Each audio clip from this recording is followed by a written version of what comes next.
Hey everyone! In this video, we'll be covering the Conversations tab. Once you click on this, you'll see different sections here. Let's break them down and then discuss them individually. So in the first section, we see all the conversations. That'll have 4 different types of conversations starting from unread, which is of course the unread conversations, then the recent ones that have just come in, and you can also have starred conversations. So if you star a conversation, you'll be able to see it right here. Now, the way to do that is to click on any conversation, then click on Mark as Starred, and then it'll show under the starred conversations. Then we've got the All tab. So, if you want to see all the conversations regardless of whether they came in recently or if they're unread, you can see all of them here. There is also a search bar here where you can search for a specific conversation. And right next to that is where we've got this filter icon. You can actually filter the conversations based on different things, like the message direction, as well as the message channel. If you're going to apply a filter, just select your criteria and hit apply. And if you want to go back and clear the filters, just click on that one more time, click on clear filters, click apply again. And that's it, the filters have been removed. The section to the right is the view pane, where it maximizes the selected conversation. So when I select one, it shows the phone number on the top. There are also a few options like archiving it, starring the conversation, marking it as read, or even deleting it. You'll also see the activity type drop-down selection, but I'll jump into that a bit later. Now, if you look downwards, you'll be able to see when the conversation started as well as the conversation history with the timestamps. Now, if you want to send an SMS to this lead, all you have to do is click on SMS at the bottom, and it'll maximize this window so you can type in your response here. Now please know that if you have more information stored like email, WhatsApp, Instagram, all that, you'll be able to send all those message types right here.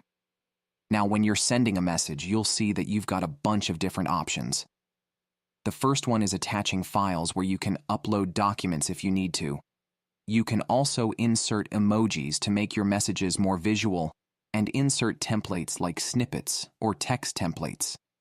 Once you click on using a template, it'll automatically populate the text, saving you tons of time.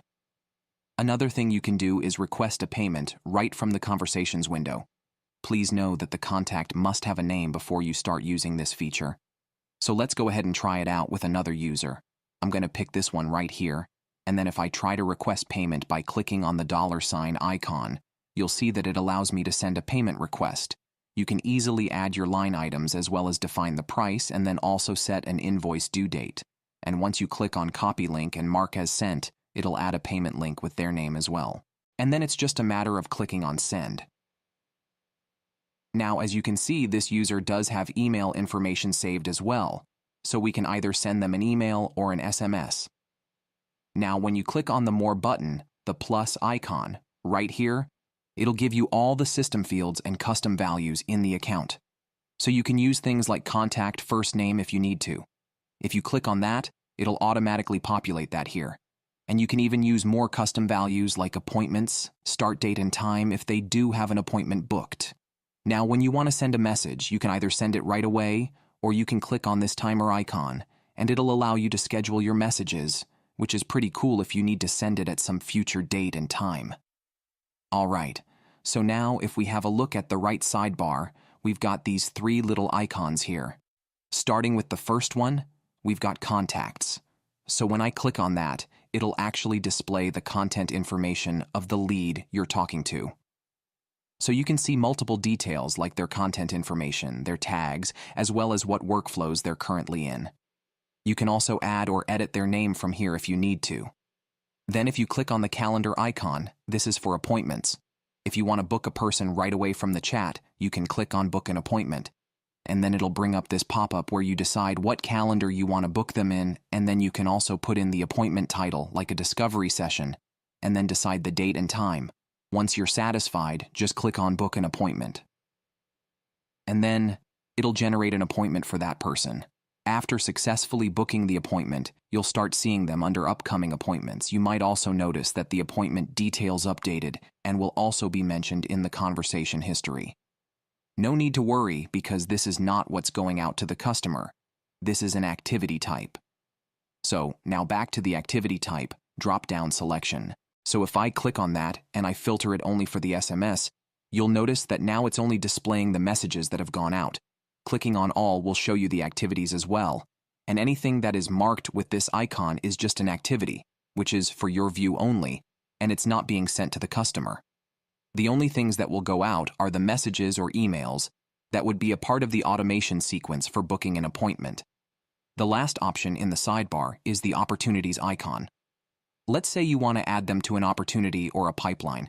Clicking on that will give you this pop-up where you can actually decide what pipeline you want to add them to, as well as decide the stage. So let's say if you want to move them to booked appointment, you can do so. You can also define the value, assign owners and followers, and also add some more information like tags, business name, and opportunity source. Another option is to add or manage fields. You can also add custom fields to these opportunities.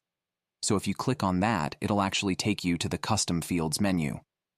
And here, let's say if you want to add another field, which is not in the system right now, you can do so by selecting the type of input you'd want. For example, if I want to add an age custom field, what I'll do is select the number right here, click on Next, and then I can define age here. Add them to the group contact, and then hit Save. Once you've created the custom field, it'll appear right here. You can also use it in the opportunity section. Now, going back to conversations, you'll see that we also have a menu up top. So we'd selected the conversations area before. Now let's move on to the manual actions. Now, manual actions are certain actions that you decide in your workflows. So let me show you an example real quick. Let's say you have an automation where you have a manual action. So there are two manual actions right now, which is a manual action to SMS or a manual action to call. So what it basically does is it creates an alert or a task for you that, hey, this person has come in and you're supposed to call them as soon as possible. So these are the kinds of actions that if you create and somebody passes through them, you'll see them under manual actions for yourself. So let's test it for one of our users. And I'm going to hit test right now. And let's see if it does appear in the manual actions. So if I head over to manual actions right now, it has created a manual action for me that this person is supposed to be called. This way, you can keep track of all the persons or the leads that you have to call, and it will help you solidify your processes. Then, we have templates or snippets, where you can actually create text or email snippets. Start by selecting an option, and the first thing you have to do is name it. Then, type in the text that you want here. You can also use custom values here to personalize this message. Once you're done, just click on Save. That template will then be saved here, and you can start using it in the conversations area. Finally, the last one we have is trigger links. Trigger links are really powerful because they allow you to map your previous links. Then, when somebody clicks on a link, you'll be able to track it, as well as build automations on top of it. So, if you want to create a trigger link, all you have to do is click on Add a Link, then paste your URL here where you want to track if people click on it, and then you can name it and click Save. Once you've done that, let me show you what you can do with automations using trigger links. For example, let's say we create a new workflow. So what I'll do is click on Add a New Trigger, then in the search triggers, I'll search for trigger link clicked. Once I click on that, you have to click on Add Filters, and then select the trigger link. Then choose the trigger link that you want to test. Now, if you remember, we named it Test, so I'm just going to choose that one and then hit Save. Now let's say somebody clicks on that link. This automation will start. And here you can actually decide a different set of actions. So you can add a tag to that lead if you want to categorize them better.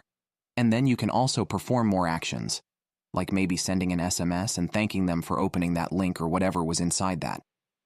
So this really allows you to create a very powerful automated sequence using the trigger links.